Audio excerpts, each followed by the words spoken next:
अस्सलाम वालेकुम नाज़रीन, मैं हूँ खुर्शीद ज़मान अब्बासी और आप देख रहे हैं ज़मान टीवी यूएसए इंटरनेशनल।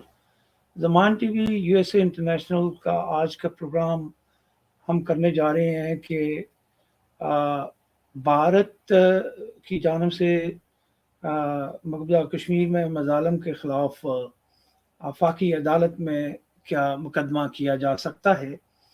इस हवाले से थोड़ी ही देर में मुझे दो मेहमान ज्वाइन करने जा रहे हैं और उनमें एक हसन असलम शाद साहब हैं जो बैन अवी लॉ अफेयर के माहिर हैं और मुत्तहिदा अरब अमारात से वो मेरे साथ प्रोग्राम में शरीक होंगे। इसी तरह जम्मू कश्मीर से मेरे साथ बाबू सिंह साहब होंगे और बाबू सिंह का तारफ़ ये है कि वो मकबूजा वो जम्मू कश्मीर में सियासत में हैं पिछले 48 बरसों से और कोई 7 बार जम्मू कश्मीर के वो मुख्तलिफ औकात कार में वज़ीर के ओहदे पे भी रह चुके हैं और आज के इस प्रोग्राम में आप भी शामिल हो सकते हैं और आप भी मेहमानों से सवाल कर सकते हैं। तो मैं असलम शाद साहब से आज के प्रोग्राम का आगाज़ करूँगा और सबसे पहला बुनियादी सवाल इनसे हम ये जानेंगे कि ये जो बैनुल-अक़वामी लॉ अफ़ेयर्स हैं, ये हैं क्या? और इनकी जो बैनुल-अक़वामी हैसियत है वो है क्या? फिर आगे चल के हम इनके इस आइडिया पे भी बात करेंगे, जिसमें इन्होंने ये कहा कि जी भारतीय मज़ालिम को यूनिवर्सल जुरिडिक्शन से अगर देखा जाए इंटरनेशनल लॉ अफेयर के तहत तो इन मज़ालिम को बैनुल-अक़वामी सतह पे चैलेंज किया जा सकता है। इनके इस आइडिया पे भी बात करेंगे। सबसे पहले मैं इनको प्रोग्राम में वेलकम कहता हूँ। हसन भाई, आज के प्रोग्राम में आपने वक़्त दिया, बहुत शुक्रिया। मेरे पहला जो कॉमन सवाल है आपसे, ताकि एक आम आदमी को भी हमारी ये बात समझ आ जाए कि ये जो बैनुल-अक़वामी लॉ अफ़ेयर्स होते हैं, इनकी डेफ़िनेशन है क्या और इनका इतलाक़ कब, कैसे और क्यों होता है? जी, खुर्शीद भाई, firstly thank you very much मुझे अपने शो पे इनवाइट करने का। ये जो इस्तिलाह जो आपने यूज़ की है लॉफ़ेयर को आप समझें जिस तरह वर्ड होता है वॉरफेयर। तो जी। लॉफ़ेयर का मतलब है आसान ज़बान में use of law as a weapon of war, यानी कि कानून को एक जंगी हथियार के तौर पे इस्तेमाल करना।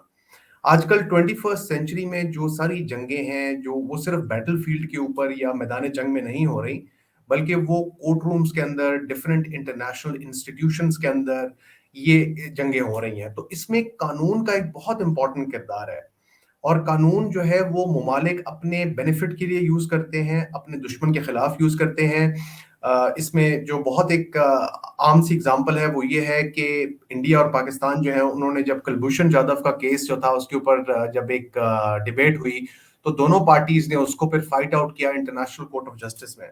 तो ये एग्जांपल है एक लॉफेयर की।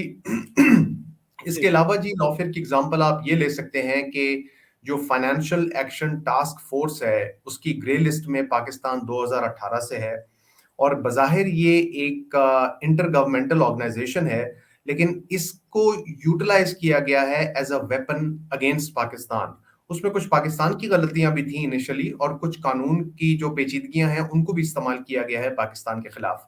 तो ये लॉफेयर की आसान सी एग्जांपल है। इसके अलावा लॉफेयर की एक और एग्जांपल है मीडिया के ऊपर, जो आपका प्रोपेगेंडा या फिफ्थ जनरेशन या हाइब्रिड वॉर जिसको आप कहते हैं, ये भी लॉफेयर के जुमरे में आता है, जिसमें कि media, social media influencing, social media को टूल के तौर पे यूज करना, न्यूज, इंफॉर्मेशन, डिसइंफॉर्मेशन, ये सारी की सारी चीजें जो हैं ये लॉफेयर में आती हैं। तो इन समरी लॉफेयर का मतलब ये हुआ कि कानून को जंगी हथियार के तौर पे अपने एडवर्सरी के खिलाफ एक स्ट्रेटेजिक वेपन के तौर पे इस्तेमाल करने को लॉफेयर कहा जाता है।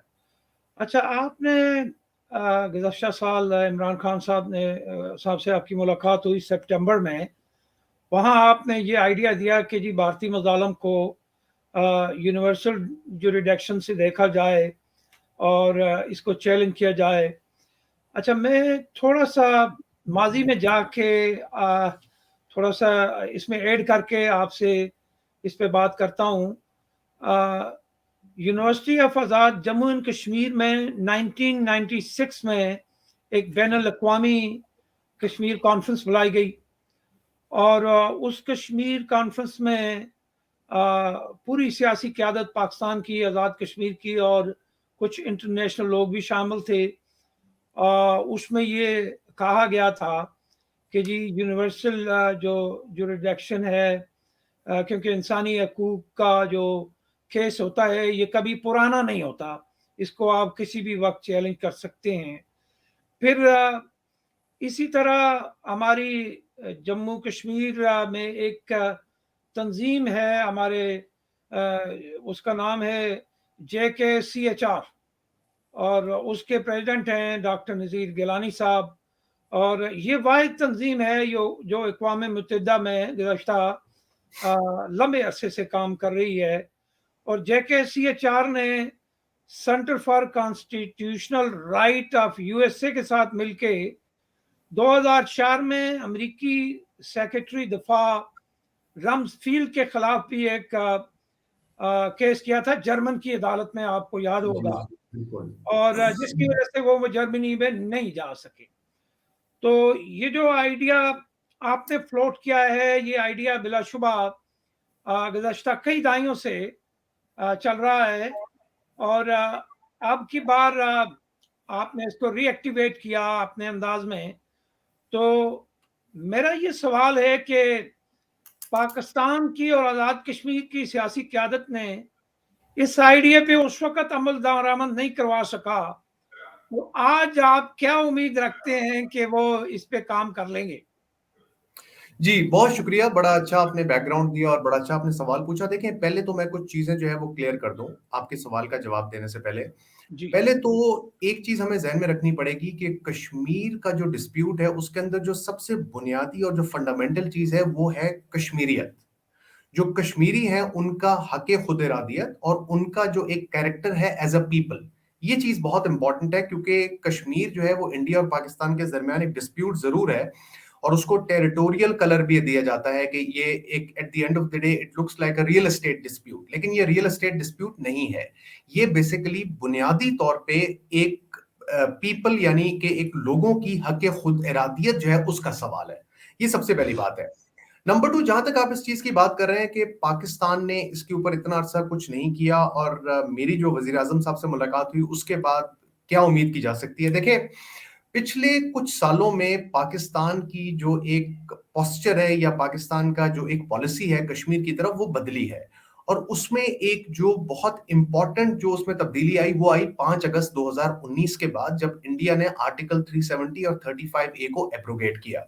तो आप ये समझ लें कि पाकिस्तान जो था उसको उसके पास कोई ऑप्शन नहीं थी, क्योंकि ये अब ऐसे है जैसे कि पानी जो है वो आपके सर पे आ जाए, तो अब आप कहते हैं कि अब मुझे कुछ करना पड़ेगा। तो बिल्कुल यही सिचुएशन हुई जिसके अंदर पाकिस्तान ने जो था स्क्रैम्बल किया और उसके बाद अपनी जो पॉलिसी थी उसको क्लियरली जो था थोड़ी क्लैरिटी के साथ उसको बयान किया। देखिए, पाकिस्तान का जो मेरी नजर में या मेरी समझ में जो आता है, पाकिस्तान की जो पॉलिसी थी कश्मीर की तरफ वो हमेशा से थी कश्मीर बनेगा पाकिस्तान, और वो जो पॉलिसी है वो आज भी इनडायरेक्टली यही है। लेकिन उसके अंदर जो एक नया पहलू पाकिस्तान लेके आया है वो है कश्मीरियों की हक़ खुद इरादियत। क्योंकि अगर आप इस डिस्प्यूट को टेरिटोरियल डिस्प्यूट के तौर पे देखेंगे या एक जमीनी आप ये कह लीजिए कि डिस्प्यूट के तौर पे देखेंगे, तो फिर दुनिया जो है वो कभी भी आपकी साइड पे नहीं आएगी। और उसकी वजह बड़ी सिंपल है, क्योंकि इंडिया एक बहुत बड़ी पावर है, इंडिया का एक डिप्लोमेटिक क्लाउड है, इंडिया के साथ ममालिक की जियो पॉलिटिकल और जियो स्ट्रेटेजिक इंटरेस्ट हैं। तो उसके अंदर पाकिस्तान का केस जो है वो लीगली साउंड होने के बावजूद भी उसकी जो तकमील है वो होना मुश्किल है। तो इसको चेंज किया पाकिस्तान ने हक़ खुद इरादियत के तौर पे, इसको एक प्रोजेक्ट किया आगे। अब मेरे ख्याल में अगर आप मुझे पूछें तो पिछले 75 सालों में या 74 सालों में कम से कम मैं ये जरूर देख रहा हूं कि पाकिस्तान की जो कश्मीर पॉलिसी है उसके अंदर एक मोमेंटम आया है और इसमें कुछ पाकिस्तान का भी क्रेडिट है और इसमें जो ज्यादा क्रेडिट है वो मैं कहूंगा वो जाता है इंडिया को, क्योंकि उन्होंने ऐसी ऐसी कुछ चीजें की हैं कश्मीर में जिसकी वजह से जो कश्मीर की डिस्प्यूट है या कश्मीरियों का जो हक़ खुद इरादियत है अब वो ग्लोबली जो है वो लाइमलाइट में आ गया है। तो इसीलिए अब जो काइंड है इसके अंदर यूनिवर्सल जुरिस्डिक्शन जैसे कि जो कॉन्सेप्ट्स हैं जिनके बारे में भी आपने थोड़ा सा बयान किया, मैं और डिटेल में बताऊंगा। ये जो कॉन्सेप्ट है अब इनको ज्यादा फोर्सफुली लॉफेयर के तौर पे दुनिया भर में जो है एक्टिवेट किया जा सकता है। अच्छा नाजरीन, मेरे साथ बाबू सिंह जी भी शामिल हो गए हैं प्रोग्राम में। बाबू सिंह जी, पहले मरहले में चूंकि मैं प्रोग्राम स्टार्ट कर चुका था, शायद आपने हमारी पहली कन्वर्सेशन नहीं सुन सकी, क्योंकि उस वक्त आप उस प्रोसेस में थे कि आप हमारे साथ अटैच हो सकें।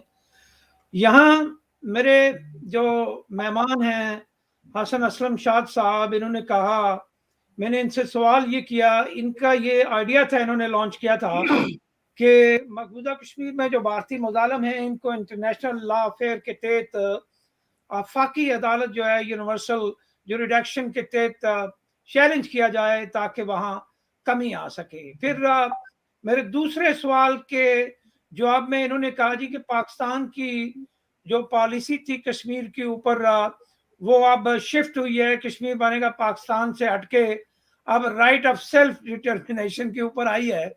बाबू सिंह जी, राइट ऑफ सेल्फ डिटर्मिनेशन और जो प्लेबिसेट है, ये पिछले लंबे अरसे से इंटरचेंज होता रहा है, और जो आपका मौकफ है राइट ऑफ सेल्फ डिटर्मिनेशन के ऊपर, एक तो मुझे उसके ऊपर आपका जवाब चाहिए, और जहां तक मुजालम की बात है, वो मैं अगले सवाल में आप दोनों अहबाब से पूछूंगा कि क्या इंसानी हकूक की पामाली सिर्फ मकबूजा कश्मीर में हो रही है या आज़ाद कश्मीर में भी हो रही है, वो एक अलग बहस है।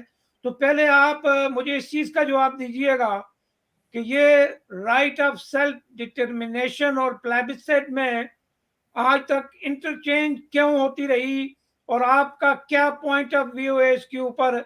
Is it a matter of right of self determination? Babu Singh ji. पहले तो मेरा आदाब और प्रणाम खुर्शीद साहब आपको भी, और हसन असलम शाह साहब आपको भी मेरा प्रणाम और आदाब। Thank you, thank you. मैं अपनी तरफ से और nature Mankind friendly global party की तरफ से और Jammu Kashmir United piece movement की तरफ से यमान टीवी का और खुर्शीद साहब का दिल की गहराइयों से शुक्रिया अदा करता हूं कि उन्होंने इतना इम्पोर्टेंट प्लेटफॉर्म हमें अपना व्यू पॉइंट एक्सप्रेस करने के लिए पेश किया।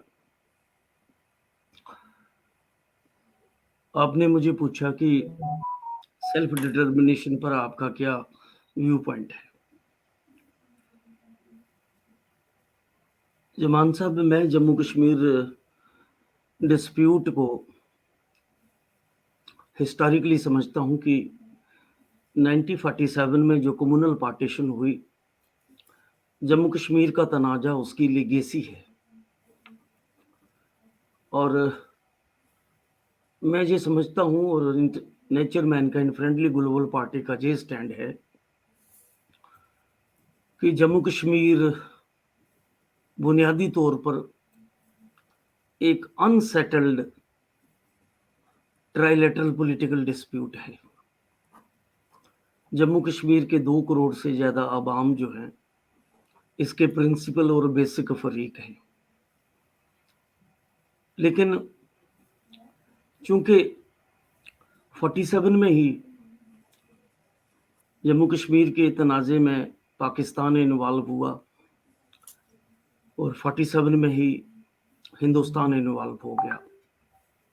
फर्क सिर्फ इतना है, पाकिस्तान जब महाराजा हरी सिंह 15 अगस्त से पहले फैसला करना था, उन्होंने जैसे 565 फ्यूडल स्टेटों की तरह उनके सामने ऑप्शन था, इधर यू एक्सीड विद इंडिया और पाकिस्तान।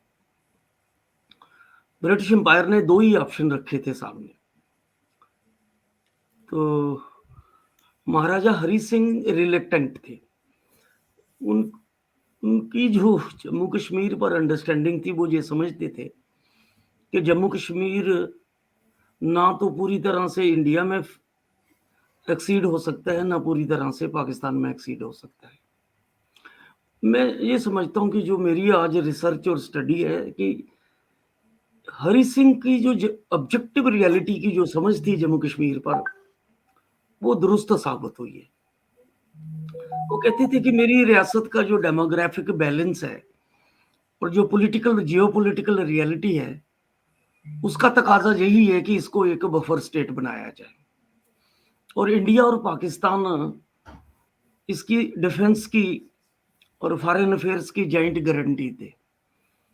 लेकिन उस पीरियड में बड़ा उथल पुथल वाला पीरियड था, वो एक ट्रांजिशनल स्टेज थी। किसी ने इस व्यू पॉइंट को एंडोर्स नहीं किया। जब जो पॉलिटिकल बैलेंस ऑफ पावर था हरि सिंह के मौकफ के फेवर में नहीं था। तो अल्टीमेटली हरि सिंह के सामने भी ऑप्शन 15 अगस्त से पहले था कि वो जम्मू कश्मीर स्टेट का फैसला करते कि वो या तो हिंदुस्तान में शामिल होते या पाकिस्तान में। उन्होंने ये नहीं किया। उन्होंने दोनों हिंदुस्तान और पाकिस्तान को अल्टरनेटिव टेलीग्राम्स भेजी और रिक्वेस्ट करी कि मैं अभी फैसला नहीं कर सकता, I want stand still agreement. और मैं ये इसलिए याद करवाना चाहता हूं कि जम्मू कश्मीर के तनाजे का ठीक से डायग्नोज जब तक हम नहीं करते, ना तो हम एक ठीक ओरिएंटेशन पकड़ सकते हैं और ना ही जम्मू कश्मीर के तनाजे का कोई लॉजिकल एंड कर सकते हैं, ना इसका एक कोई जस्ट रैशनल और रियलिस्टिक रेजोल्यूशन कर सकते हैं। तो हरि सिंह ने जब स्टैंड स्टिल एग्रीमेंट की दोनों को अपील करी, ये पाकिस्तान ने उसको एक्सेप्ट कर लिया, लेकिन हिंदुस्तान ने उसको अंडर कंसिडरेशन में रख दिया। उस ऑब्जेक्टिव सूरत में ही एक डिजाइन ब्रिटिश एम्पायर का हुआ, उसमें ये सब इन्वॉल्व थे दोनों साइडों से, और जम्मू कश्मीर में ट्राइबल हमला, जिसे ट्राइबल इनकर्शन कहते हैं, हो गया ये। और उसी का लॉजिकल एंड है कि जब हरि सिंह ने कोई एक्सेशन नहीं किया था, जब हमला हो गया जम्मू कश्मीर रियासत पर, उसके पास कोई ऑप्शन नहीं था। उसने हिंदुस्तान से डिमांड करी मिलिट्री सपोर्ट की, हिंदुस्तान को मौका मिल गया, उन्होंने कहा कि पहले आप एक्सेशन करो। तो हरि सिंह को उस कंपेलिंग सूरत में उन्होंने जम्मू कश्मीर रियासत का एक प्रोविजनल एक्सेशन किया 26 अक्टूबर 1947 को, और जिसमें डिफेंस, फॉरेन अफेयर्स और कम्युनिकेशन जो है वो इंडियन यूनियन को सौंपी और बाकी कहा कि बाकी सारी मेरी अथॉरिटी होगी, जिसे लॉर्ड माउंटबेटन ने गवर्नमेंट ऑफ इंडिया की तरफ से एक्सेप्ट किया और एक कम्युनिके भेजा कि जब हालात नॉर्मल हो जाएंगे तो जम्मू कश्मीर के इस एक्सेशन का या जम्मू कश्मीर का फाइनल फैसला जो है वो जम्मू कश्मीर के स्टेट सब्जेक्ट करेंगे। इसी बुनियाद पर हिंदुस्तान जो है वो जम्मू कश्मीर में इन्वॉल्व हो गया 26 अक्टूबर 1947 के एक्सेशन की बुनियाद पर। तो मैं ये गुजारिश कर रहा हूं, ग्राउंड रियलिटी जम्मू कश्मीर तनाजे की यही है कि बेसिक और प्रिंसिपल फ्रीक होते हुए भी इसमें पाकिस्तान भी इन्वॉल्व हो गया और हिंदुस्तान भी इन्वॉल्व हो गया। शुरू में जब जम्मू कश्मीर के तनाजे को जवाहरलाल नेहरू यूएनओ में ले गए, तो मैं इसलिए याद करवाना चाहता हूं हसन साहब को भी और आपको भी, जब ये कंप्लेंट दर्ज हुई तो ये आर्टिकल 35 के तहत कंप्लेंट दर्ज हुई सिक्योरिटी काउंसिल में और चैप्टर 6 में हुई। और शुरू में ये एक जम्मू कश्मीर के क्वेश्चन के तौर पर वहां पर इसको दर्ज किया गया। और जब यूएनओ ने इनसे ड्राफ्ट प्रपोजल मांगे, दोनों हिंदुस्तान से पाकिस्तान से, और दोनों ने ड्राफ्ट प्रपोजल सबमिट करवाए, और पाकिस्तान ने अपने प्रपोजल में कहा कि सिर्फ जम्मू कश्मीर का मामला नहीं है बल्कि हमारे और भी मामले हैं जो पेंडिंग है हिंदुस्तान के साथ। तो फिर जम्मू कश्मीर के क्वेश्चंस को बदलकर ये इंडिया पाकिस्तान का बायलैटरल क्वेश्चन बना दिया यूएनओ ने, और इस पर कमीशन भी बना, इंडिया पाकिस्तान कमीशन भी बना। और इंडिया पाकिस्तान कमीशन जो चैप्टर 6 है, चैप्टर 6 में यूएनओ एज ए फैसिलिटेटर का रोल उसका सेटल हो गया, और आज तक वो फैसिलिटेटर ही बनते रहे। और फिर रेजोल्यूशन 38 के तहत सीज फायर कर दिया, डिक्लेयर कर दिया यूएनओ ने, जिसको दोनों ने, हिंदुस्तान ने भी मान लिया और पाकिस्तान ने भी मान लिया। और सीज फायर लाइन की बुनियाद पे, सीज फायर रेजोल्यूशन की बुनियाद पे जम्मू कश्मीर का डिवीजन कर दिया गया। एक हिस्सा पाकिस्तान के पास, एक हिस्सा हिंदुस्तान के पास, बीच में सीज फायर लाइन जिसको एलओसी कहते हैं। अच्छा बाबूजी, तो आप मेरी ये एलओसी, वो तारीखी पहलू बयान कर दिए। अब हम मैं इसलिए ये कह रहा हूं कि आपने मुझे पूछा कि जी, राइट टू सेल्फ डिटर्मिनेशन पर, हाँ मैं जी, ये कहता हूं कि राइट टू सेल्फ डिटर्मिनेशन जो है वो किसी नेशनैलिटी का अधिकार होता है कि वो अपना अपना एक सॉवरेन नेशनहुड अचीव करने के लिए उसको अधिकार दिया जाता है। ठीक है, जम्मू कश्मीर जो है ये एक फ्यूडल स्टेट के पॉलिटिकल फ्यूचर का क्वेश्चन था 565 स्टेटों के साथ जम्मू कश्मीर का। 565 में से 564 स्टेटों का निर्णय हो गया। हिंदुस्तान में जम हो गई, पाकिस्तान में जम हो गई, कुछ बाई फोर्स दोनों ने अपने साथ मिला ली, जैसे जूनागढ़ और हैदराबाद, ऐसे पाकिस्तान ने भी मिला ली। जम्मू कश्मीर स्टेट जो है ये दो नेशन स्टेट के बीच फंस गई ठीक, और 75 वर्षों से एक डार्क टनल में फंसी हुई है और आज तक इसका पॉलिटिकल फ्यूचर जो है वो सेटल नहीं हो पाया। ठीक। इसलिए जम्मू कश्मीर जो है बेसिकली ये इसका जो नेचर है ये यूनिलैटरल नहीं है ना बायलैटरल है, बल्कि इसमें 3 फ्रीक इन्वॉल्व्ड हैं, जम्मू कश्मीर के अवाम, इंडिया, पाकिस्तान। इसलिए मैं कैटेगरिकली कहता हूं कि ये एक अनसेटल्ड ट्राइलैटरल पॉलिटिकल डिस्प्यूट है। और ये जब हम सेल्फ डिटर्मिनेशन की बात करते हैं तो हम बिटो पावर मांगते हैं कि बिटो पावर कश्मीरियों को दे दो कि वो डिसाइड करें जम्मू कश्मीर का फ्यूचर। ये बिटो पावर तो ये ना तो हिंदुस्तान देगा ना पाकिस्तान देगा। एक फ्रीक को बिटो पावर नहीं मिल सकती। 75 वर्ष हमने इस पर लगा दिए हैं इन कंफ्यूज्ड स्टेट। जहां तक अभी हसन साहब ने पूछा कि पाकिस्तान ने अपना स्टांस बदला है और नया पहलू ऐड कर दिया है, कोई स्टांस नहीं बदला है, कंफ्यूज्ड लाइन ली रखी है। दोनों मुल्कों ने कंट्राडिक्टरी और कंफ्यूज्ड लाइन रखी है।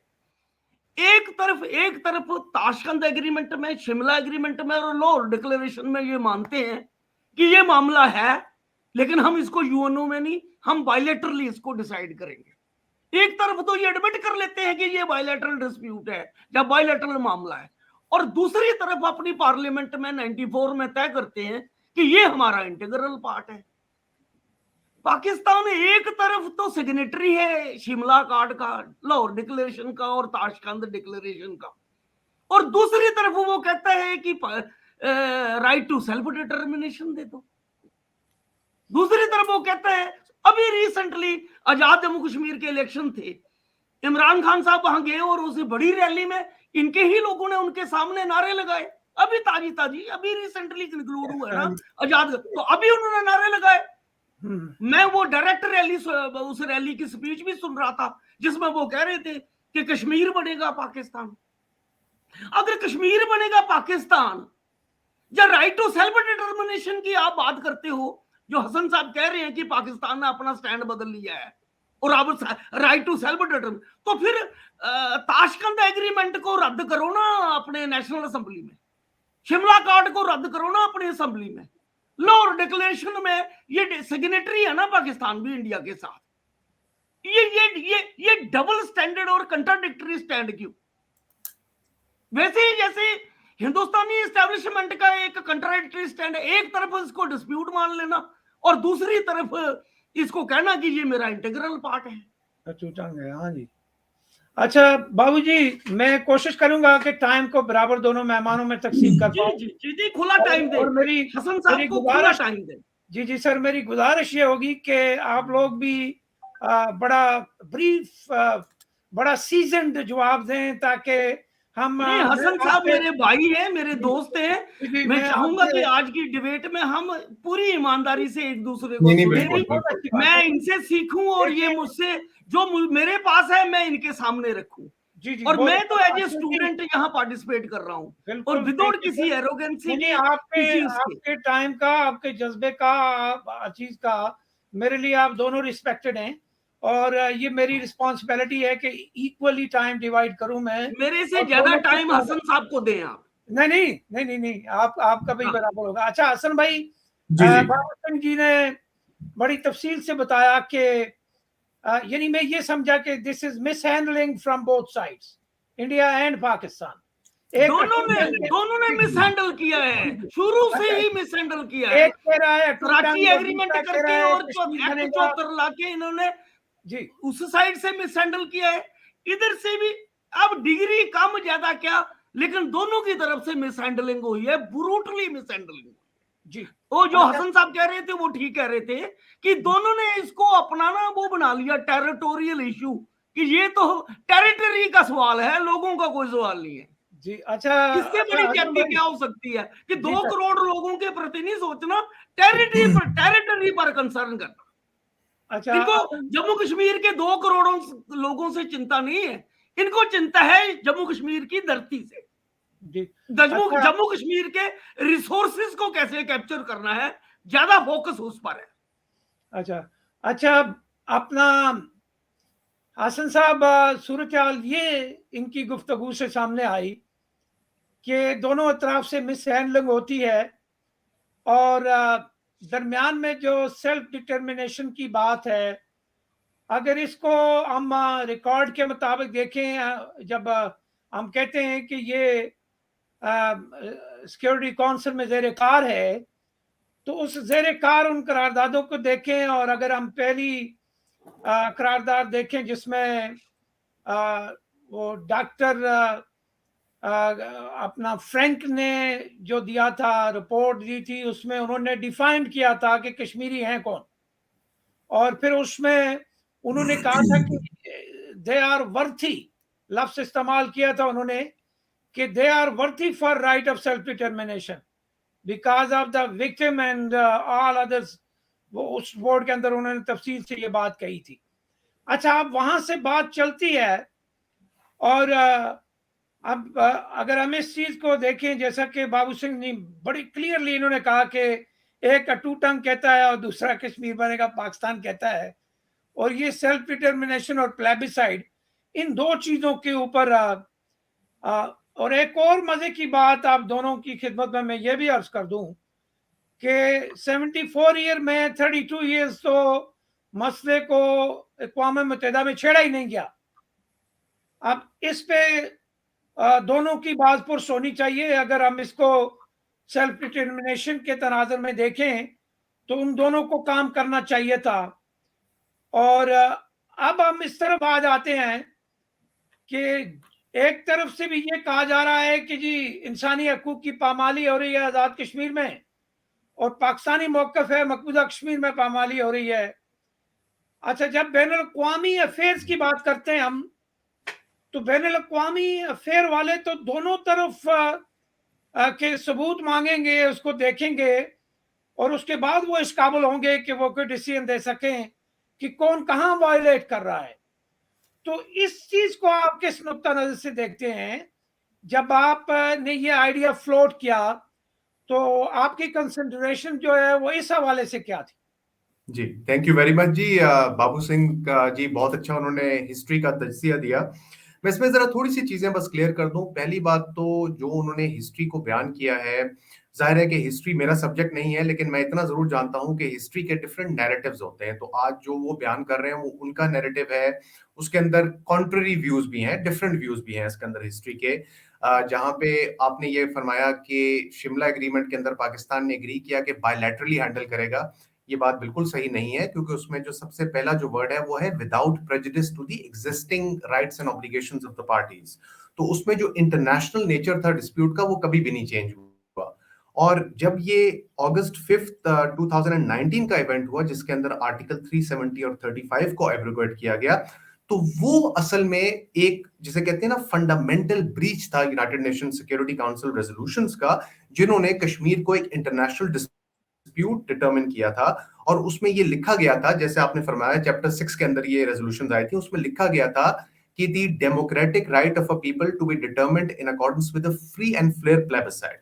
एक बात से मैं एग्री करता हूं बाबू सिंह साहब की कि ये जो केस है डेफिनेटली दोनों साइडों से मिसहैंडल हुआ है। हम इसमें डिसएग्री कर सकते हैं कि इसमें ज्यादा कसूर किसका है, कम कसूर किसका है, लेकिन as a Pakistani, as an outsider, as a student of international law, मैं ये बिलीव करता हूं कि जो एक इसका एक हल निकलने का जो एक लास्ट एक होप रह गई थी, वो बीजेपी गवर्नमेंट के आने के बाद खत्म हो गई है, क्योंकि वहां पे जो एक हिंदुत्व प्रोजेक्ट जिस तरह का इम्पोज हुआ है इंडिया में आजकल, उसके होते हुए किसी भी किस्म की जो है सुलह सफाई, किसी भी किस्म का इसका जो है एक डिप्लोमेटिक हल, उसके निकलने के चांसेस जो है वो बहुत कम हो गए हैं। अब जो आपने सवाल पूछा है कि ये प्लेबिसाइट और सेल्फ डिटर्मिनेशन का, देखिए प्लेबिसाइट एक प्रोसेस है, सेल्फ डिटर्मिनेशन जैसे बाबू सिंह ने बताया वो एक राइट है। जो राइट है वो लोगों के साथ अटैच करती है, और लोगों की डेफिनेशन जो है वो क्या है, अब ये सबसे बड़ा सवाल है, क्योंकि लोग जो है वो सिर्फ मुसलमान नहीं है, लोग सिर्फ कश्मीरी नहीं है, लोग जो है उसमें तो तमाम मजाहब के लोग आते हैं। अब सवाल जो सबसे बड़ा फंडामेंटल क्वेश्चन और जो सबसे बड़ी डिफिकल्टी है वो ट्राईपार्टाइट, जैसे कि बाबू सिंह ने फरमाया, इस ट्राईपार्टाइट डिस्प्यूट में जो सबसे बड़ा चैलेंज है वो ये है कि हम डिफाइन किस तरह करें लोगों को, नंबर वन। नंबर टू, हम इसमें चूंकि दोनों जो पार्टीज हैं या तीनों पार्टीज आप कह लें, उनका जो ट्रस्ट है, एटलीस्ट पाकिस्तान और इंडिया का जो ट्रस्ट है वो इस लेवल तक जो है वो खत्म हो चुका है कि अब दोनों पार्टीज जो है वो एक दूसरे से किसी भी चीज पे एग्री नहीं करती। तो इसमें इसीलिए मेरे ख्याल में इसको मेरा ये व्यू है कि ये एक इंटरनेशनल डिस्प्यूट भी है, और इसकी रेजोल्यूशन के अंदर इंटरनेशनल कम्युनिटी को भी बड़ा इंपॉर्टेंट रोल प्ले करना पड़ेगा, क्योंकि अब जो हालात जिस तरफ चले गए हैं, स्पेशली बीजेपी गवर्नमेंट के पावर में आने के बाद, उसके बाद इसका मुझे एक डिप्लोमेटिक हल निकलता हुआ नजर नहीं आ रहा। तो मेरे ख्याल में इंटरनेशनल कम्युनिटी को आगे इसमें आना चाहिए।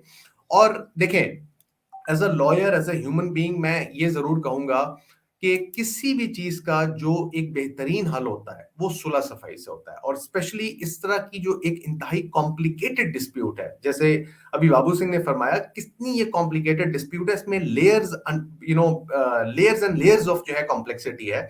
इसको जो रिजॉल्व करना है, उसको रिजॉल्व करने के लिए आपको विल चाहिए और इंटरनेशनल कम्युनिटी की बैकिंग चाहिए। और as a Pakistani, let me say this very clearly, चूंकि हिंदुस्तान में आजकल जिस किस्म के मजालिम हो रहे हैं कश्मीर में, इसमें यूनिवर्सल जुरिस्डिक्शन को इन्वोक करना मेरे ख्याल में पाकिस्तान का एक बहुत अच्छा कदम था, क्योंकि उसकी वजह यह है कि जब तक इंटरनेशनल लेंस का फोकस जो है वो कश्मीर की तरफ नहीं जाएगा, खासतौर पे जम्मू कश्मीर में जहां पे इतने मजालिम हो रहे हैं, उस वक्त तक हम इंटरनेशनल कम्युनिटी से ये होप नहीं कर सकते कि वो इसको सीरियसली लें। तो मेरे ख्याल में यूनिवर्सल जुरिस्डिक्शन एक अच्छा स्टार्ट है। आइडियल सिचुएशन में ये नहीं होना चाहिए कि एक मुल्क जो है वो एक दूसरे मुल्क के अंदर एक टेरिटरी है जिसको ऑक्यूपाइड है, जिसके खिलाफ जाके वो मजालिम के ऊपर डिफरेंट जगह केस फाइल कर रहे हैं। लेकिन इसकी वजह एक बहुत बड़ी ये भी है कि इंडिया ने इंटरनेशनल कोर्ट ऑफ जस्टिस के खिलाफ के अंदर जो है एक डिक्लेरेशन फाइल की है, जिसकी वजह से पाकिस्तान हिंदुस्तान को कश्मीर के डिस्प्यूट को चैलेंज करने के लिए इंटरनेशनल कोर्ट ऑफ जस्टिस में नहीं जा सकता। तो पाकिस्तान के पास अब यही ऑप्शंस रह गई हैं जिसको वो यूटिलाइज कर रहा है। अच्छा, आपने इंटरनेशनल कोर्ट ऑफ जस्टिस की बात की, तो मैं आपसे ये भी पूछता चलूं कि अगर अक़वाम मुत्तहिदा की करारदादों में कहीं कोई बात मुतनाज़ा बनती है, तो उसके ऊपर ICJ बैठी हुई है, वहाँ जाया जा सकता है। इसकी ऑप्शन पे कोई पाबंदी तो नहीं है? आपके क्या कहेंगे? नहीं, देखिए मैं वही तो बता रहा हूं आपको कि इंडिया और पाकिस्तान दोनों ने डिक्लेरेशंस फाइल की हुई हैं इंटरनेशनल कोर्ट ऑफ जस्टिस का जो स्टैट्यूट है उसमें।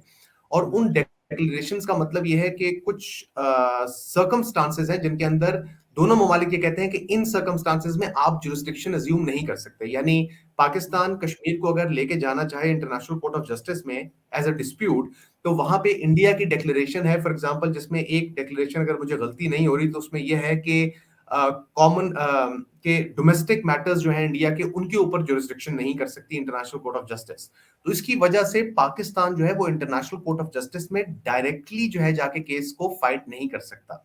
अब एक ऑप्शन जो पाकिस्तान के पास है, जो कि मेरे ख्याल में एक वैसे भी कश्मीरियों के लिए, इस इलाके के लिए, टेरिटरी के लिए, और वैसे भी पाकिस्तान इंडिया के मामलात को एक सुलह सफाई के साथ हल करने के लिए एक अच्छा जो एक तरीका है, वो ये है कि Pakistan international court of justice का एडवाइजरी ओपिनियन सीख करे। इसमें इंडिया की जो डिक्लेरेशन है वो स्टॉप नहीं कर सकती पाकिस्तान को, लेकिन इसके लिए पाकिस्तान को यूनाइटेड नेशंस जनरल असेंबली में जाना पड़ेगा। वहां पे जो है सिंपल मेजोरिटी वोट लेना पड़ेगा। अब सिंपल मेजोरिटी वोट लेना भी कोई आसान काम नहीं है, उसके लिए आपको कई ममालिक से जो है कंसेंट लेना पड़ेगा। और मेरे ख्याल में ये बहुत मुश्किल है, क्योंकि इंडिया का एक बहुत स्ट्रॉन्ग जियो पोलिटिकल क्लाउड है, इंडिया की एक अपनी इंपॉर्टेंस है दुनिया में। लेकिन ये एक वाहिद रास्ता है पाकिस्तान के पास यूनिवर्सल एडवाइजरी ओपिनियन लेने का, और दूसरी ऑप्शन जो है वो है यूनिवर्सल जुरिस्डिक्शन के अंदर केसेस फाइल करने का, जैसा कि मैंने आपको उस आर्टिकल में भी बताया था। अच्छा, ये तो हो गई कानूनी बातें। कानूनी बातों में हमेशा पेचीदगियां भी होती हैं, और वो टाइम फ्रेम भी बहुत लंबा लग जाता है, और फिर उसके ऊपर काम करने वाले दोनों अतराफ के लोग जो हैं वो मुखलस भी होने चाहिए, दयानतदार भी होने चाहिए। और कश्मीर के मसले के ऊपर दोनों तरफ दयानतदारी नाम की कोई चीज़ आज तक दिखाई नहीं दी। अच्छा, मैं अब बाबू सिंह जी, जैसा कि अक्सर कहा गया कि अगर हम चाहें तो बैठ के जैसा सीज़ फायर को बंद कर सकते हैं, हमारे लोग चाहे उन्हें जाके अरब की दुनिया में बैठ के खुफिया मीटिंग्स करनी पड़ें, तो हम फायरिंग बंद करवा लेते हैं जब जी करता है, और सीज़ फायर हो जाते हैं। तो इस मसले के ऊपर बैठ के दोनों अतराफ की सियासी अस्करी क़यादत क्यों मुखलस नहीं है? क्या इसके पीछे एक मफादात है दोनों मुल्कों का? जिस तरह वसाइल के ऊपर कब्जे की बात है, तो मैं तो ये समझता हूँ कि इंसानियत की पामाली दोनों अतराफ से इस हद तक हो रही है कि मसले का हल तो दूर की बात है, लोगों को आर पार भी मिलने नहीं दिया जा रहा, और कुछ थोड़ी सी कोशिश माजी में हुई, बाद में उसको भी सबोताज कर दिया गया। तो इस तरह तो कोई रास्ता वाकतन दिखाई नहीं देता कि जब तक ये लोग एक साथ बैठेंगे नहीं, तो ये नफरतें जो हैं ये बढ़ती जाएंगी, ये कभी मोहब्बतों में तब्दील नहीं होगी, रास्ते करीब नहीं आएंगे बल्कि दूर हो जाएंगे। आप इसको किस नजर से देखते हैं, मेरे पॉइंट ऑफ व्यू? देखिए, मैं ये समझता हूं कि ना तो यूएनओ कुछ करेगी, ना यूएनओ कर पाई है, ना इंटरनेशनल कोर्ट ऑफ जस्टिस कुछ करेगा, ना को कर पाई है।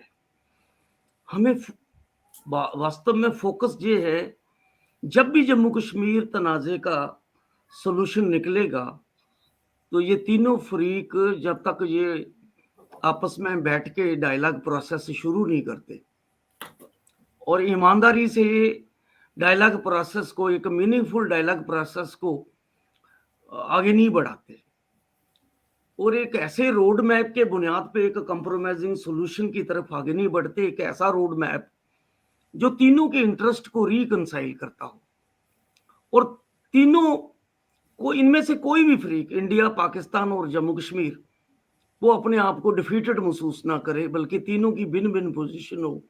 एक ऐसे रोड मैप की तरफ अब सोचना होगा। अगर मामले को हम यूएनओ में और आगे बढ़ाते हैं, इंटरनेशनल कोर्ट में, ये सारी साइड मामले को और कॉम्प्लिकेट करने के सिवाय कुछ नहीं है और कुछ हासिल नहीं होगा। रास्ता सीधा है।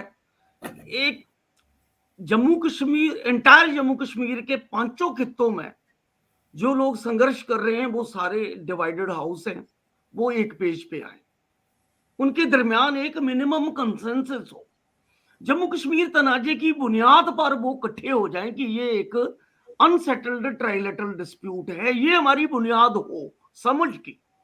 और ये समझ हो, जब तक ये तीनों फरीक डायलॉग प्रोसेस को, ट्राइलेटरल डायलॉग प्रोसेस को आगे नहीं बढ़ाते, इस मसले का सॉल्यूशन नहीं निकल सकता। और तीनों फरीकों को अपने स्टैंड्स को, पुराने जो फेल हो चुके स्टैंड हैं, फेल हो चुके नैरेटिव है, उसको रिव्यू करना होगा, उसको इंट्रोस्पेक्ट करना होगा और उसको रियलिस्टिक और रैशनल बनाना होगा और फंडामेंटल ट्रुथ जो जम्मू कश्मीर का ट्राइलेटरल ट्रुथ है, उसके मुताबिक बदलना होगा। और ये तब्दीली पॉलिसी में दोनों मुल्कों को, पर्टिकुलरली इंडिया पाकिस्तान को और जम्मू कश्मीर के भी, जम्मू कश्मीर के लोगों का जो भी पॉलिटिकल लीडर्स हैं, पॉलिटिकल ग्रुप्स हैं, उनका स्टैंड भी बड़ा जो है वो वन साइडेड है, कंट्राडिक्टरी है और फॉल्टी है। इसलिए तीनों ही फरीक गलत डायरेक्शन पे 75 वर्ष इन्होंने वेस्ट कर दिए। अब 75 वर्षों का एक्सपीरियंस को समाप्त करते हुए, ईमानदारी से साइंटिफिकली इंट्रोस्पेक्ट करते हुए, हमें ये समझना चाहिए कि आज तक जहां तो इसको बायलैटरली हैंडल करने की कोशिश की गई, लेकिन मंशा हमेशा यूनिलैटरल रखी गई।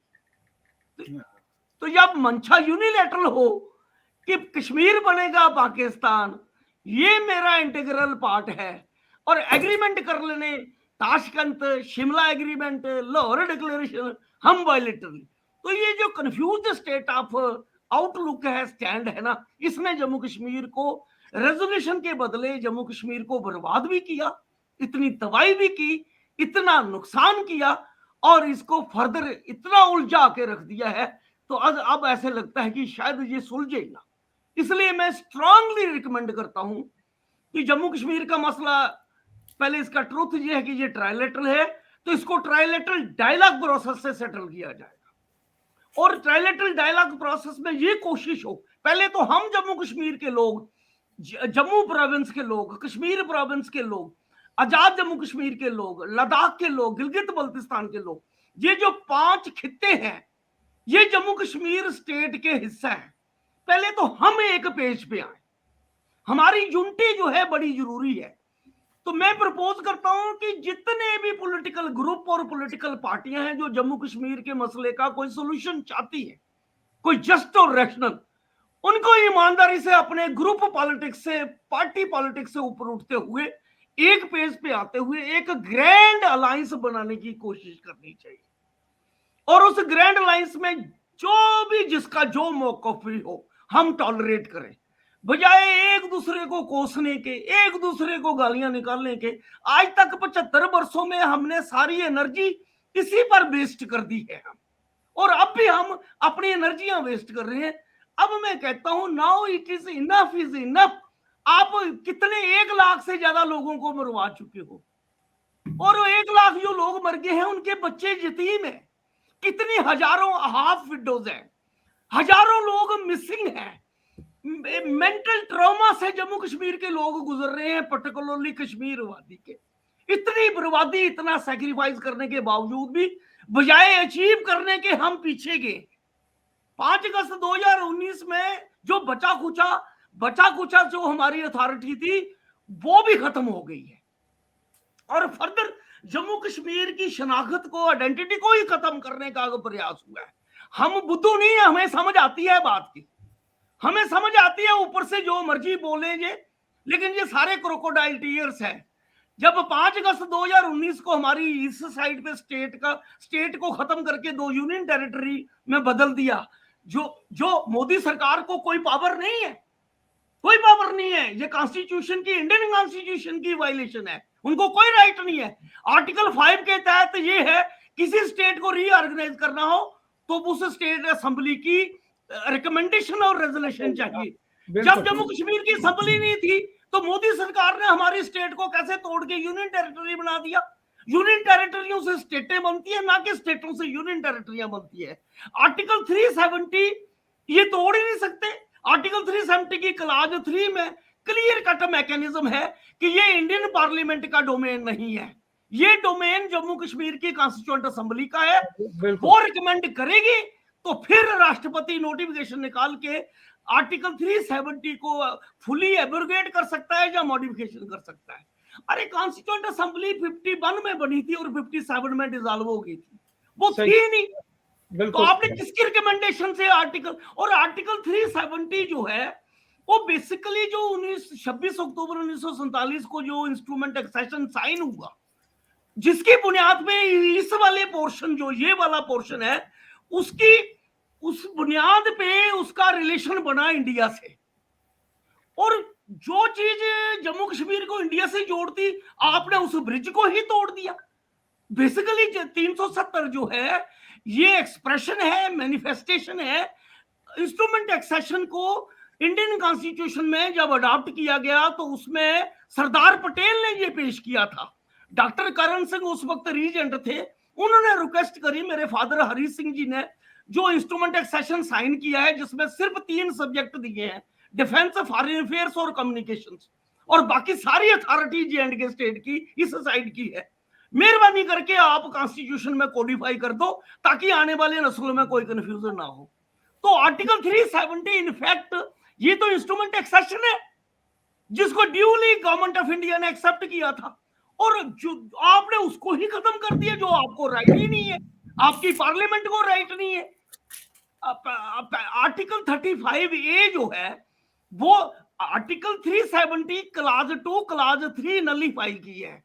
मैं हसन साहब को गुजारिश करूंगा कि अभी भी क्लाज 1 इंटैक्ट है, आर्टिकल 370 को फुली अब्रोगेट नहीं किया है, उसकी 2 क्लासेस को नलीफाई किया है। आर्टिकल 35A ये तो जब 1952 में दिल्ली एग्रीमेंट हुआ था, तो Delhi agreement Sheikh Abdullah prime minister थे और नेहरू प्राइम मिनिस्टर थे, ये 2 प्राइम मिनिस्टरों के बीच 1952 में एग्रीमेंट हुआ था। वहां तय हुआ कि इस एग्रीमेंट को भी इंडियन कॉन्स्टिट्यूशन में कोडिफाई कर दिया जाए, जैसे इंस्ट्रूमेंट एक्सेशन को 370 के रूप में कोडिफाई किया गया था। ये 1954 में 14 मई 1954 में इसको दिल्ली एग्रीमेंट को कोडिफाई किया गया था।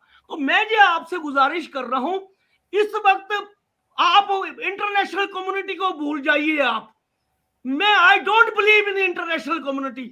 सब बदमाश इकट्ठे हुए हैं, ये अपने वेपन बेचना चाहते हैं, S-400 बेचना चाहते हैं, रफेल बेचना चाहते हैं, अपने बारूद बेचना चाहते हैं, और ये इंडिया पाकिस्तान की लड़वाई, परमानेंट लड़वाई 75 वर्ष हम इन्होंने इंडिया के भी बर्बाद किए, पाकिस्तान के भी बर्बाद किए, और बीच में जम्मू कश्मीर के 2 करोड़ लोग सैंडविच बन गए हैं। इसलिए इनसे छोड़िए, आप मेरी सुनिए, ये छोड़िए आप, हमें जो है पहले तो जम्मू कश्मीर के लोग एक पेज पे आ जाए और फिर हम अपनी तहरीक को इंडिया में ले जाएं। हमें इंडिया के लोगों की सपोर्ट की जरूरत है, क्योंकि इंडिया फ्रीक है तो उनके लोगों की सपोर्ट की जरूरत है। हमें पाकिस्तान के लोगों की सपोर्ट की जरूरत है, पाकिस्तान के जो इंटेलेक्चुअल्स है और इंडिया के जो इंटेलेक्चुअल्स है उनकी सपोर्ट की जरूरत है। और अगर हम जम्मू कश्मीर, इंडिया, पाकिस्तान के लोग इकट्ठे हो जाते हैं और एक ट्राइलेटरल तहरीक बना लेते हैं, तो दोनों हुकूमतों और एस्टेब्लिशमेंटों पर एक प्रेशर बिल्ड होगा और हम इनको मजबूर कर देंगे ट्राइलेटरल डायलॉग प्रोसेस में। अभी तो ये हमें फ्रीक ही नहीं मानते। आज तक इन्होंने जम्मू कश्मीर के नुमाइंदों को अपने बीच कभी नहीं बिठाया, आज तक नहीं बिठाया। इसलिए पहले तो हम इकट्ठे होके ये तो मुंडवा लें कि हम बुनियादी और प्रिंसिपल फ्रीक है, इस पर जोर दे। कहां बीटिंग बिहाइंड द बुश कर रहे हैं, टाई बुच्चे मारते जा रहे हैं, कभी यूएनओ कभी कहीं, कुछ नहीं होगा। यहां फोकस करिए, आप पहले खुद यूनाइट हो जाइए और फिर जम्मू कश्मीर के मामले को, केस को इंडिया में ले जाइए, पाकिस्तान में ले जाइए। लेकिन अगर आप स्लोगन दोगे, वन साइडेड स्लोगन दोगे, गो इंडिया गो पाकिस्तान, तो जूते पड़ेंगे इंडिया में भी, जूते पड़ेंगे पाकिस्तान में भी, याद रखना मेरी बात। इसलिए मैं ये जमान साहब, मैं ये क्लियर कट कहना चाहता हूं, 565 फ्यूडल स्टेटों में से बताइए मुझे, जम्मू कश्मीर को माइनस करके 564, क्या किसी फ्यूडल स्टेट को ब्रिटिश एम्पायर ने या किसी ने राइट टू सेल्फ डिटरमिनेशन दिया है? क्या कोई फ्यूडल स्टेट आजाद हुई है उसको नेशनहुड का अधिकार मिला है? नहीं मिला है। तो जम्मू कश्मीर को कैसे मिल जाएगा? जब 564 स्टेटों को ये राइट नहीं मिला तो जम्मू कश्मीर को ये राइट कैसे मिल जाएगा? और जब आप ये अकेले राइट मांगोगे कि हमें पावर दे दो, हम डिसाइड करेंगे, ना इंडिया देगा ना पाकिस्तान देगा। 75 वर्ष बीत गए हैं, 75 और बीत जाएंगे, लाख से ज्यादा लोग मर गए हैं और मर जाएंगे, लेकिन ये पीछे नहीं आएंगे। अच्छा, मुझे इजाजत दें, मैं हसन साहब से ये पूछूं। हसन भाई, आप इनकी इन बातों से, कानूनी अफेयर से हट के, वो कहते होते हैं कि अदालत में जाए बगैर अगर मीडिएशन से मामला हल हो जाए तो वो कॉन्फ्लिक्ट का बड़ा अच्छा रेजोल्यूशन होता है, उसको सॉल्व करने का बड़ा अच्छा तरीका होता है। आप बाबू सिंह की इन बातों से कितना इत्तेफाक करते हैं? Beside what is international law affair and international law और एनी अदर थिंग, तो किस नुक्ता नजर से देख रहे हैं आप इनके इस मौक़िफ़ को? जी देखें खुर्शीद भाई, इस तरह है कि मैं जब भी किसी क्लाइंट से मिलता हूँ ना, जिससे मेरी थोड़ी फ्रैंकनेस हो, मैं उसे हमेशा ये कहता हूँ कि एक दुआ किया करो अल्लाह ताला से कि एक वकील से बचाए, एक डॉक्टर से बचाए। ठीक है, मैं वकील जरूर हूँ, लेकिन जो लॉयर्स है ना, वो मसले का हल नहीं होते। ये इनकी जो बात है वो बिल्कुल मैं उससे एग्री करता हूँ इन प्रिंसिपल। देखें, किसी भी दुनिया के अंदर किसी भी मसले को आप उठा लें, उस मसले का जो हल होता है ना, वो हमेशा उसको कहते हैं फ्रॉम विद इन होता है। दुनिया के अंदर कोई भी चीज है, आपके फरीकैन है, आपके अंदर लड़ाई है, आपके अंदर कोई भी कुछ है, जब आउटसाइडर आते हैं तो डेफिनेटली वो उसको चेंज नहीं कर सकते unless and until there is a will from within. कहते हैं ना कि एक नीयत होनी चाहिए आपकी टू चेंज, और आपको कुछ स्टेप्स लेने चाहिए कि आप उस तरफ जाएं। तो मैं इस हद तक तो इनसे कंप्लीटली एग्री करता हूं कि इसका जो ये एक ट्राइलैटरल डिस्प्यूट है, विदाउट एनी डाउट इसका जो हल है वो इंटरनल है। लेकिन दोबारा मैं वही बात की तरफ आऊंगा कि अनफॉर्चुनेटली आज के जो हालात हैं मेरी नजर में as an outsider from Pakistan, India के जो अपने हालात हैं वो इस तरफ जा रहे हैं जहां पे कि सुलह सफाई जो है उसका मुझे हल नजर नहीं आता। हाँ, बाबू सिंह जो है उनकी एक बड़ी अच्छी बात है कि दोनों ममालिक के अंदर जो इंटेलेक्चुअल्स हैं, जो पढ़े लिखे लोग हैं, जो समझदार लोग हैं, जो कि जंग नहीं चाहते, जो चाहते हैं मसले का बेहतरीन तरीके से हल हो, उनको आगे आना चाहिए। एक मूवमेंट क्रिएट करनी चाहिए to resolve the dispute peacefully. क्योंकि देखें आज जो हालात बन गए हैं इस डिस्प्यूट के, इसमें अगर ये कश्मीर का मसला जो है ये हल ना हुआ तो खुदा ना खास्ता कल को एक बहुत भयानक किस्म की जंग हो सकती है दोनों मुल्कों के दरमियान, और ये एक बहुत डिस्टिंक्ट पॉसिबिलिटी है।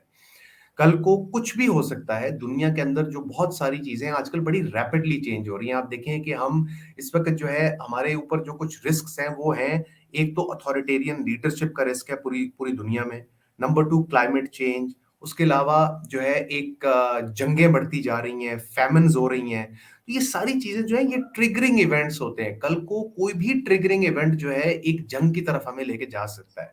तो हमारा ये फर्ज बनता है as citizens of the countries, both the countries, to try and avoid a war. A war is never a solution to a problem.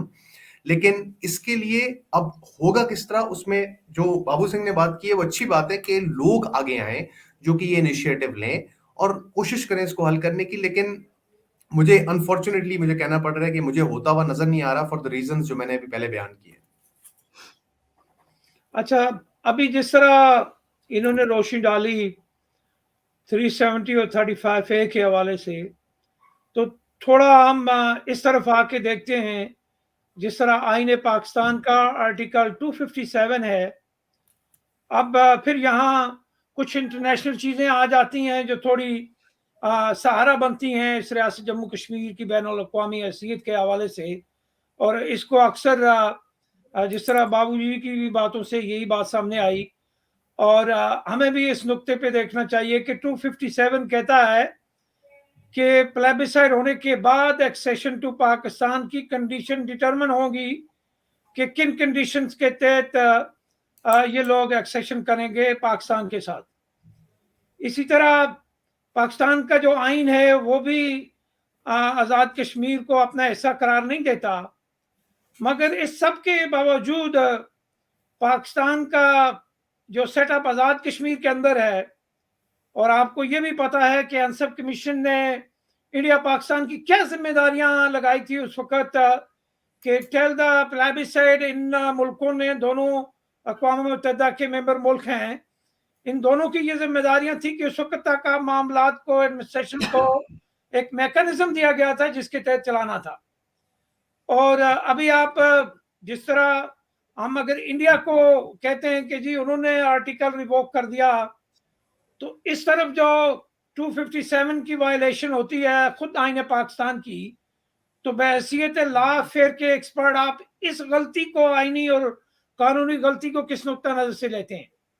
देखिए, मेरा इसके ऊपर जो व्यू है वो ये है कि ठीक है, कश्मीर जो है वो एक, मैंने जैसे पहले फरमाया बताया कि कश्मीर एक स्टैंड अलोन एंटिटी है।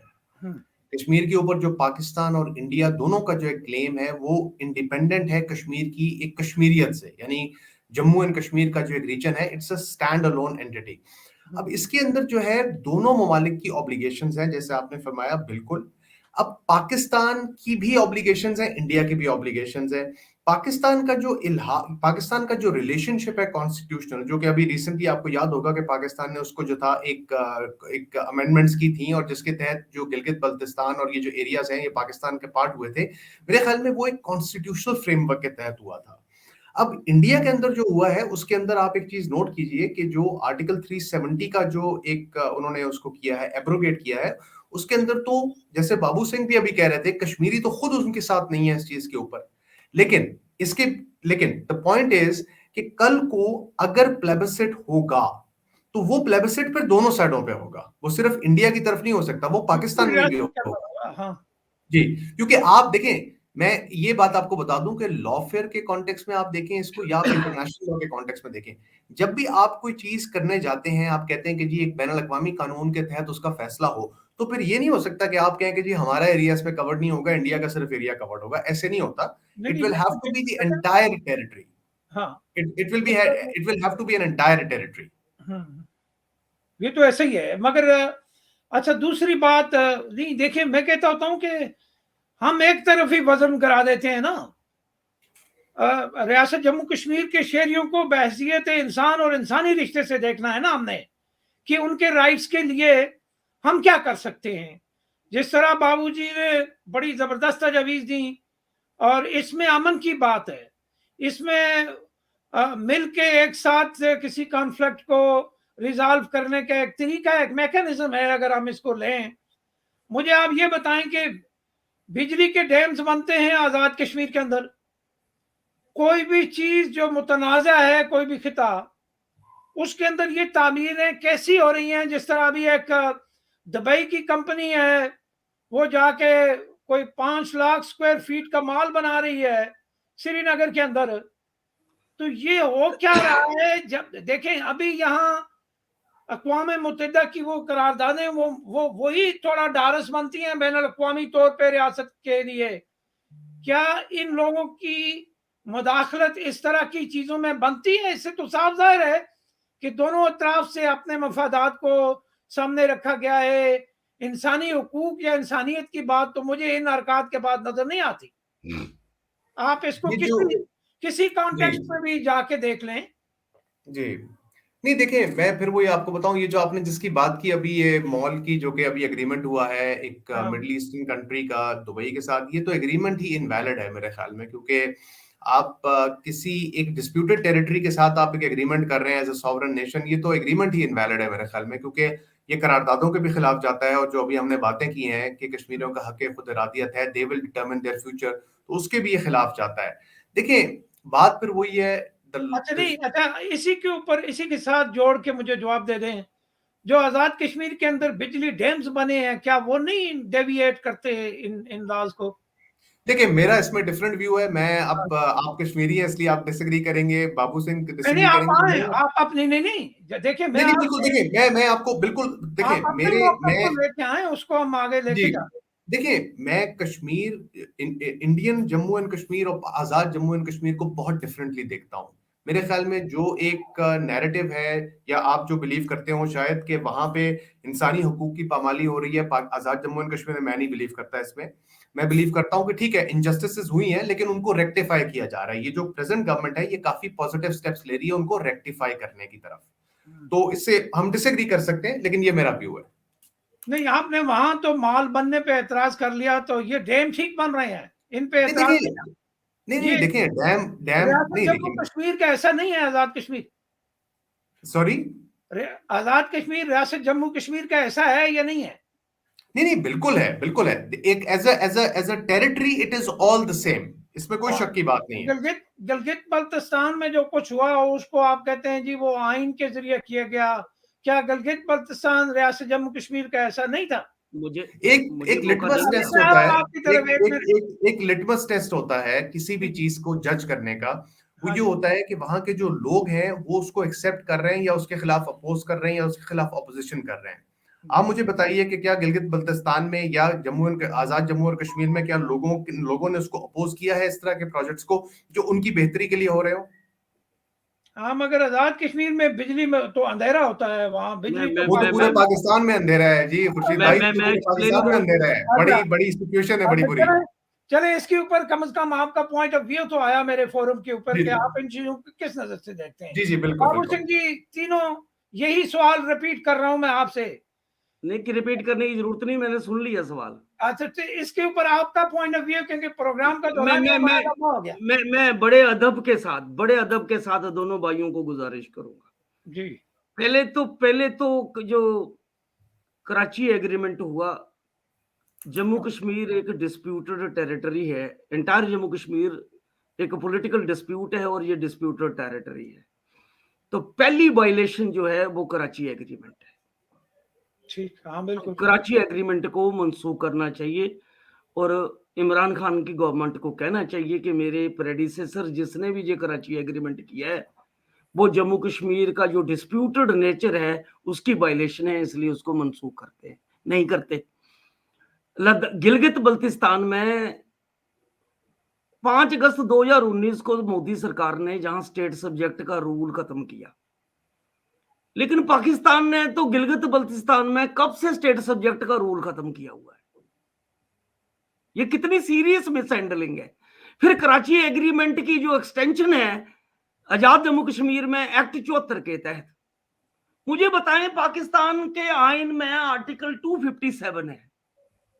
आर्टिकल 257 कहता है कि पाकिस्तान का जम्मू कश्मीर से जो परमानेंट रिलेशन तय होगा वो तय होगा जब जम्मू कश्मीर के मुद्दे पर लोगों को पूछा जाएगा, प्लेबिसट करवाया जाएगा होगा, और जो जम्मू कश्मीर डिस्प्यूट का सॉल्यूशन निकलेगा उसके बाद रिलेशनशिप कायम होगा जम्मू कश्मीर के साथ। इस वक्त जम्मू कश्मीर के साथ पाकिस्तान का एक आरजी रिलेशनशिप है। एक तरफ तो आर्टिकल 257 ये एक्सप्लेन करता है कॉन्स्टिट्यूशन जिसमें पाकिस्तान का सिस्टम टिका हुआ है, और दूसरी तरफ एक्ट 74 में जो कैंडिडेट खड़ा होता है उससे आप एफिडेविट लेते हो पाकिस्तान की लॉयल्टी का। ये कंट्राडिक्टरी नहीं, ये मिसहैंडलिंग नहीं। एक तरफ उसको आप डिस्प्यूटेड कहते हो और दूसरी तरफ आप लॉयल्टी का सर्टिफिकेट लॉयल्टी का एफिडेविट लेते हो, और जो नहीं देता वो इलेक्शन ही नहीं लड़ सकता वहां पर। और फिर आप इन्होंने बड़ी ट्राई की, माफ करना, इन्होंने बड़ी ट्राई की गिलगित बल्तिस्तान को कॉन्स्टिट्यूशनल सूबा बनाने की, लेकिन वो हाई कोर्ट और सुप्रीम कोर्ट की जजमेंट्स और फिर इमरान खान साहब को वो सारे प्रिवेल कर गए और उनको समझ आ गई कि डिस्प्यूटेड टेरिटरी में अगर इसको हम पाकिस्तान का सूबा बनाएंगे गिलगित बल्तिस्तान को कॉन्स्टिट्यूशनल, तो जो हम स्टैंड लेते हैं कि जम्मू कश्मीर डिस्प्यूटेड है तो उसमें हमारी फजीयत हो जाएगी। तो गुड सेंस प्रिवेल कर गए, फिर ये पीछे हट गए। तो अब एक टाइप का अबूरी सूबे का स्टेटस उसको दिया है इन्होंने, लेकिन अटेम्प्ट तो पूरा था कि उसको पाकिस्तान का 5वां सूबा बनाया जाए। आप एक तरफ कहते मोदी सरकार ने जो मिसहैंडल किया, तो ये भी तो उसी पे लगे हुए थे। मिसहैंडलिंग तो इन्होंने भी बड़ी की। अच्छा, दूसरी बात ये जो मैं इनसे गुजारिश करूंगा हसन साहब को कि हिंदुस्तान के इस वाले जम्मू कश्मीर के पोर्शन में ह्यूमन राइट्स वायलेशन बहुत हो, बिल्कुल ठीक है, बिल्कुल बहुत, मैं कहता हूं कि बहुत जुल्म, अत्याचार, तशद्दुद, दुनिया के तमाम रिकॉर्ड टूट के, और नकम्मी यूएनओ जितने भी वो ह्यूमन राइट्स कमीशन की रिपोर्टें थी वो तो यहां विजिट तक नहीं कर सके। ऐसे निकम्मी यूएनओ को करना क्या है हमने, नंबर 1। नंबर 2, असल में जहां इसलिए हुआ कि आर्मड स्ट्रगल भी जहां स्टार्ट हुई है, आर्मड स्ट्रगल जहां स्टार्ट हुई है, आजाद जम्मू कश्मीर और गिलगित बल्तिस्तान में आर्मड स्ट्रगल स्टार्ट नहीं हुई। आप वहां आर्मड स्ट्रगल स्टार्ट करके देखो, फिर देखना, फिर रूप देखना जो बलूचिस्तान में हो रहा है वही होगा आपका। फिर रूप देखना जो खैबर पख्तून में हुआ, वो ड्रोन के जरिए, अमेरिका के ड्रोन ने हमले किए उन पर। इसलिए कश्मीर में तशद्दुद इसलिए हुई कि जो इंडिया ने 47 से जो मिसहैंडलिंग की थी पाकिस्तान के साथ मिलके, और फिर जो 87 में इलेक्शन में चोरी हुई, फिर जिस तरीके से जीते हुए कैंडिडेटों को इन्होंने, सलाउद्दीन को वो जीता हुआ था उसको हरा दिया और उसको हरा के जेल में बंद किया, फिर उसके मुंह में पेशाब किया, जसीम मलिक को सड़क पे से घसीटा गया, वो चीफ इलेक्शन एजेंट था, तो इन्होंने उनको मार मार के तो उनको मिलिटेंट बना दिया। और सवाल ये है कि इस मिसहैंडलिंग का पाकिस्तान ने भी फायदा उठाते हुए उनको ट्रेन किया, वेपन दिए, पैसे दिए, और JKLF को आगे निकाला कि जाओ लड़ो आर्मड स्ट्रगल, कश्मीर को आजाद करवाओ। तो आर्मड स्ट्रगल तो उन्होंने इधर स्पॉन्सर कर दी ना कश्मीर को आजाद करवाने के लिए। तो अच्छा, इसलिए मेरे प्रोग्राम का दौरानिया खत्म हो चुका है। आप दोनों अहबाब ने अपने अपने नुक्ता नजर से ख्यालात का इज़हार किया। इनको हमने कानूनी 2 मिनट देंगे तो मैं एक प्रपोजल रखूंगा, उसके बाद मैंने आपको एक्चुअली जी मेरी एक और कॉल है, 2 मिनट सॉरी। मुझे दे दें हसन जी, 2 मिनट मुझे दे दें। मैं आपके सोच विचार के लिए जो मेरा विजन डॉक्यूमेंट अभी जारी हुआ है उसके मुताबिक ये है, मैं कहता हूं कि मैं इंडिया और पाकिस्तान को दोनों को और जम्मू कश्मीर के 2 करोड़ अवाम को ये एक प्रपोजल रखता हूं। मैं ये प्रपोजल रखता हूं कि एलओसी पे सीज फायर हो गया है, अब 2003 का सीज फायर एग्रीमेंट रिस्टोर हुआ है। मैं कहता हूं कि इंडिया पाकिस्तान एक हाई लेवल का समिट बुलाएं और उसमें इंटरनल जो हाट वार और ये इंटरनल जो वार चल रही है इंडिया पाकिस्तान की मिलिटेंसी और काउंटर मिलिटेंसी के रूप में, ये उस हाई समिट में एक इंटरनल नेगोशिएटेड सीज फायर की जो कोशिश करें। अगर इंडिया पाकिस्तान कोशिश करते हैं तो मैं गारंटी से कहता हूं कि ये जो रोज लोग मारे जा रहे हैं दोनों साइडों से किसी भी रूप में, तो ये सीज फायर हो सकता है नेगोशिएटेड। फिर उसके बाद बेशुमार कॉन्फिडेंस बिल्डिंग मेजर लिए जा सकते हैं। जो लोग जेलों में सड़ रहे हैं उन सबको रिलीज किया जाना चाहिए। ड्रकोनियन लॉज जो इंप्लीमेंट कर रहे हैं उसको बंद किया जाना चाहिए। आर्मी को बैरकों में भेजा जाना चाहिए। एक पीसफुल और एक पॉजिटिव एटमॉस्फेयर बिल्ड करना चाहिए। बेशुमार वो मेरे प्रपोजल है। फिर कोशिश होनी चाहिए कि कोई एक ट्राइलेटरल डायलॉग प्रोसेस को आगे इनिशिएट करने की कोशिश होनी चाहिए। तो मैं प्रपोज कर रहा हूं कि एक तो ट्राइलेटरल डायलॉग के लिए लोग कहते हैं कि एक तरफ इंडिया के नुमाइंदे आ जाएंगे, पाकिस्तान के, जम्मू कश्मीर से कौन आएगा? मैं प्रपोज कर रहा हूं जमान साहब कि दोनों साइडों से, इंडिया और पाकिस्तान से, जो रिटायर जजेस या एक्टिंग जजेस इंक्लूडिंग जम्मू कश्मीर के, एक ट्राइलेटरल कमीशन बने। उसकी देख रेख में जम्मू कश्मीर के पांचों खितों में इलेक्शन हो और वो नुमाइंदे चुने जाए और वो नुमाइंदे जम्मू कश्मीर के 2 करोड़ अवाम की तरफ से इंडिया और पाकिस्तान के बीच बराबरी से ट्राइलेटरल डायलॉग प्रोसेस में वो बैठे। एक तो मैं ये कह रहा हूं। दूसरा मैं कहता हूं कि रोड मैप क्या हो। मैं समझता हूं कि एलओसी, इस खूनी ब्लडी एलओसी को करो खत्म। जम्मू कश्मीर के दोनों एलओसी के दोनों साइडों को मर्ज करो, रीयूनिफाई करके इसको बनाओ फेडरल स्टेट। इसकी एक फेडरल असेंबली हो और 5 इसकी रीजनल असेंबलियां हो और बीच में उनके डेवलपमेंट काउंसिल हो और बराबरी की नुमाइंदगी हो फेडरल असेंबली में और नीचे रीजनल असेंबलियां हो। जो जम्मू कश्मीर की इंटरनल डाइवर्सिटी और जो प्लूरलिस्टिक करेक्टर है उसकी एस्पिरेशन को मद्देनजर रखते हुए टॉप से बॉटम तक एक प्लूरलिस्टिक मैकेनिज्म और प्लूरलिस्टिक मॉडल जम्मू कश्मीर के अंदर हो।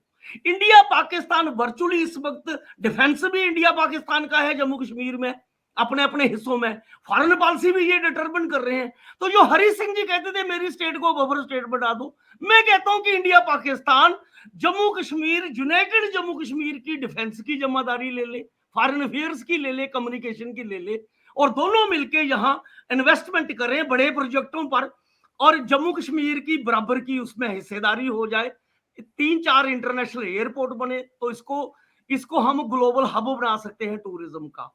इसको हॉर्टिकल्चर तो इंडिया और पाकिस्तान की जाइंट जिम्मेदारी डिफेंस, फॉरेन अफेयर, कम्युनिकेशन की डेवलपमेंट की हो तो इन दी फॉर्म ऑफ इंडो पाक कंडोमिनियम। तो जम्मू कश्मीर स्टेट को, जो हसन साहब ने कहा कि इससे पहले कि ये 5वें युद्ध का कारण बन जाए, क्योंकि जम्मू कश्मीर जम्मू इंडिया पाकिस्तान के कई डिस्प्यूट है लेकिन Jammu Kashmir main bone of contention है। 4 जंगें हो चुकी हैं। अगर 5वीं जंग होती है तो लोग कहते हैं कि नहीं जी एटम बम है दोनों के पास तो इसलिए जंग नहीं होगी, ये डेटरेंट है। मेरा ये अंदाजा है कि ये डेटरेंट कुछ नहीं है। एडवेंचर हो सकता है, एडवेंचर करवाया जा सकता है और अगर ये वार ट्रिगर हो गई और कहीं न्यूक्लियर वेपन चल गए तो 100 करोड़ लाशें बिछ जाएंगी इसके लिए। इसलिए मैं इत्तेफाक करता हूं हसन साहब से। बहुत नवाजिश, बहुत मेहरबानी आपकी डिटेल के साथ गुफ्तगू से हमने भी, नाजरीन ने भी इस्तेफादा किया। और हसन भाई, आज की गुफ्तगू में हम यही समझे कि अक्लमंदी और दानाई का तकाजा ये है कि मामलात को उलझाव के बजाय सुलझाव की तरफ लेके जाना चाहिए और उस सुलझाव के लिए हमें कौन से इक़दाम उठाने चाहिए। आप दोनों ने इसके ऊपर बात की, रियासत जम्मू कश्मीर की बैनुल अक़वामी हैसियत के ऊपर बात की, आपने अमन की बात की, आपने जंग से इज्तनाब की बात की, दोनों अहबाब ने, जो बिलाशुबा बाशाऊर लोगों का तकाजा भी है और कॉन्फ्लिक्ट रेजोल्यूशंस की कुछ इंटेलेक्चुअल थॉट भी है कि इन चीज़ों को किस तरह जो है वो रिजॉल्व किया जाए। और आप दोनों ने वक्त दिया, आपकी बहुत नवाजिश। लोगों ने कुछ कमेंट्स वगैरह भी किए थे। अभी चूंकि दौरानिया बहुत लंबा हो चुका है तो इसमें कुछ चंद चीजें ऐसी थी जिनको एड्रेस किया जाता, या आप दोनों से मेन तो बता दो, मेन तो बता दो। मैं समझता हूं कि अभी आप लोगों ने भी जाना है और मुझे भी जाना है। एक तो ये जाहिद खान साहब ने पूछा था कि what about the Simla declaration, और उसके बाद इन्होंने कहा जी कि UN will do nothing because it has been registered under chapter 6 not chapter 7। इसी तरह वही जो बाबू सिंह ने किया, बस इससे थोड़ा सा ज्यादा, अब पता नहीं वो अच्छा ये आ गया। The only advantage of the United Nations resolution is that the United Nations is in international court and our FIR is registered in that court। अच्छा चलें, ये इनका जाती पॉइंट ऑफ व्यू है। बहरहाल यूनाइटेड नेशन है, उसको हम माने ना माने, एक इदारा है बना हुआ है, वो हमारी मर्जी के मुताबिक नहीं चलेगा कभी भी, और ना आज तक ऐसा हुआ है कि वो किसी की मर्जी के मुताबिक चला है। बहरहाल हमारे पैनलिस्ट ने जिस अंदाज में गुफ्तगू की उससे साबित यही होता है कि मामलात को उलझाव में ले जाने के बजाय बेहतरीन तरीके से हम सुलझाव की तरफ लेके जा सकते हैं। और इसका बेहतरीन तरीका यही है कि जिस तरह बाबू सिंह जी ने भी बताया और हसन भाई ने भी यही कहा कि जी इन चीज़ों को हम बैठ के जो है वो रिजॉल्व कर सकते हैं। मेरे दोनों मेहमानों का बहुत शुक्रिया, उन्होंने वक्त दिया। नाज़रीन, प्रोग्राम का दौरानिया लंबा हो गया इसलिए कि मेरी कोशिश थी कि उनको पूरा मौका दिया जाए ताकि इनकी गुफ्तगू मैं आप तक मनोअन पहुंचा सकूं। और मेरे प्रोग्राम का हुस्न ये होता है कि मैं किसी को माफ नहीं करता, और अगर मेरे ऊपर भी बात आती है तो मैं उसको भी बताता हूं कि जी ये इस तरह नहीं, इस तरह होनी चाहिए।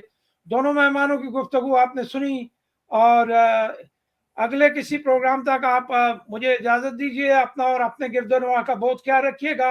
अल्लाह निगहबान। अस्सलाम वालेकुम व रहमतुल्लाहि व बरकातहू।